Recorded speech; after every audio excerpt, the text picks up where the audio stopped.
speech is on. Did you know that foods containing GMOs are linked to organ damage, immune system problems, and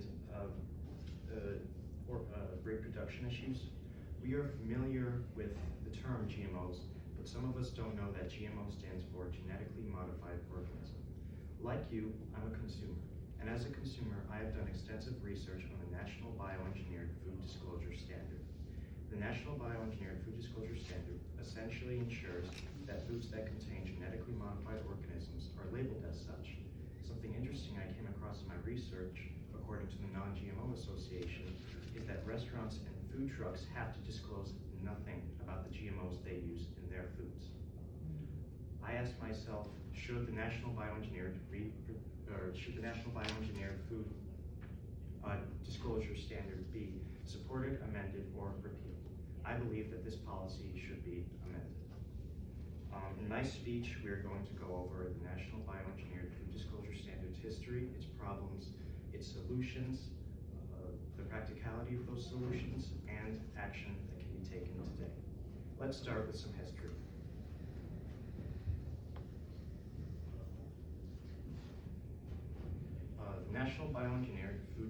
The National Bioengineered Food Disclosure Standard, like I said, ensures that foods that contain GMOs let the consumer know. It essentially was enacted to ensure transparency between consumers and manufacturers. It was enacted July 2016 as Public Law 114-216, signed in by Obama. It has undergone various amendments since then. January 1st, 2020 was the start of implementation for the standard for large businesses. January 1st, 2022 was the beginning of mandatory legal compliance for all manufacturers, small and large. The most recent amendment happened in December 29th, 2023, where certain varieties of summer squash and insect-resistant sugarcane was added to the standard. Now that we've looked at the history of the NBFDS, we can look at some of its problems.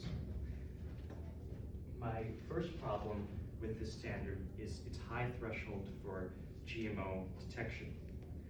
In the US, if food contains 5% or less of bioengineered material, it does not have to be labeled under this standard, which means that foods containing GMOs simply just get away with not being disclosed. In Europe, or more specifically countries a part of the European Union, that country is very different. Their number stands at 0.9%. That is a difference of 4.1% of detectable bioengineered material that can go in our food unlabeled, but not theirs. Surely they have a good reason for this. Well, it's getting out of hand in the US. Let's take a look at this chart. Now this is a chart from 2015 by the Economic Research Service for the USDA, and essentially it details the use of bioengineered crops in America from 1996 to 2014. Each line you see here is a different strain of bioengineered produce. As you can see, on the x-axis are the years, and on the y-axis are the percentages of our acres. If we take a look at, let's say, this light blue line, which is genetically engineered soybeans. In 1998, only 43% of our soybean acres produced a genetically modified crop. It's a pretty high number. But if we fast forward to 2014, that takes us to 91% of our soybean acres that are genetically modified. This is partially due to our high threshold for GMO detection that can essentially be put in our foods without us knowing. My second problem with this standard is the unnecessary exemptions and loopholes certain products are granted. I read an article from January 6, 2020 by Vicki Valeria Brown for Food Tank, titled the USDA's New Rules Seek Standardized Labeling for Bioengineered Foods. In this article, she essentially remarks how foods which contain meat, poultry, or eggs as the first ingredient do not have to comply with the standard. They can add as many GMOs in their food as they want without having to label them. And that also goes for foods considered highly refined, as many of the aforementioned seems to me that this is a big issue, and it sort of reduces the effectiveness of the policy. We should be informed of the GMOs in all of our foods rather than just some select items. Now that we have looked at the problems of the NBFDS, we can look at some possible solutions for it. The first solution, of course, is to follow Europe's sounder model.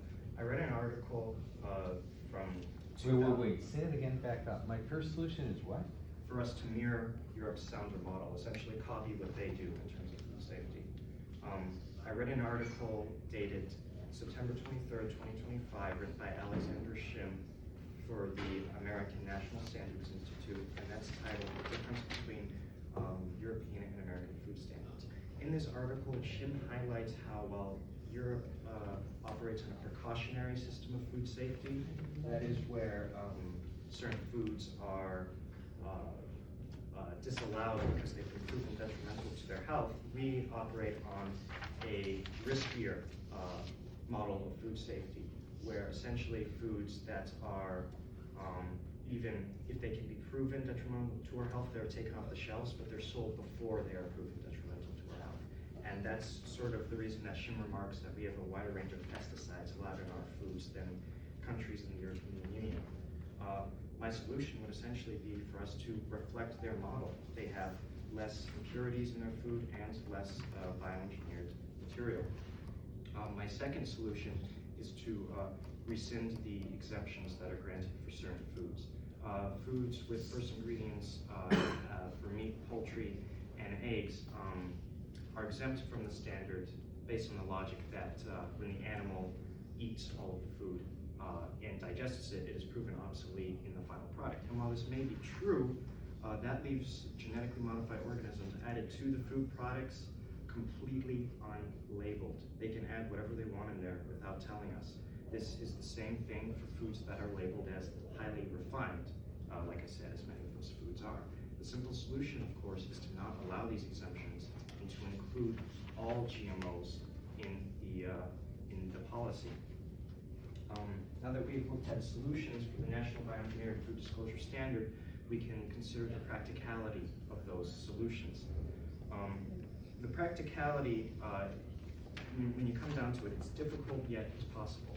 In the European Union, there are 27 countries, and they all follow these GMO labeling standards without issue. As a matter of fact, Russia, who's not even a part of the European Union, has completely banned the use of GMO foods. If all 27 countries of Europe can follow these very strict restrictions on such a large scale, I think it's evident that, frankly, we can as well. And when it comes to the practicality of my second solution, well, the USDA, that is the United States Department of Agriculture, can be reached by mail. If you go on their webpage, they give you specific instructions on ways you can file complaints by mail as a consumer or as a manufacturer. Though it's going to take applied effort by enough people who really care, and it's going to be definitely collective work, we can essentially pressure the USDA into amending the law by continuing to write letters to them, sign and pass around petitions, or even to get people to lobby on our behalf. It'll take time, but it's possible. Now that we have looked at the practicality of solutions to amending this policy, we can look at action that you can take today.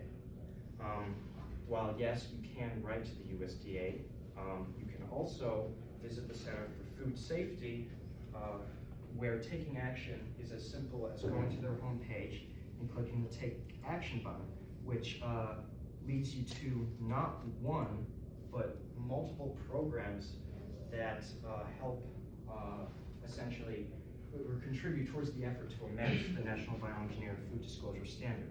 You scroll down here, and we have stuff for pesticides, pesticide-coated seeds, animal factories, and look, genetically engineered food labeling and animals.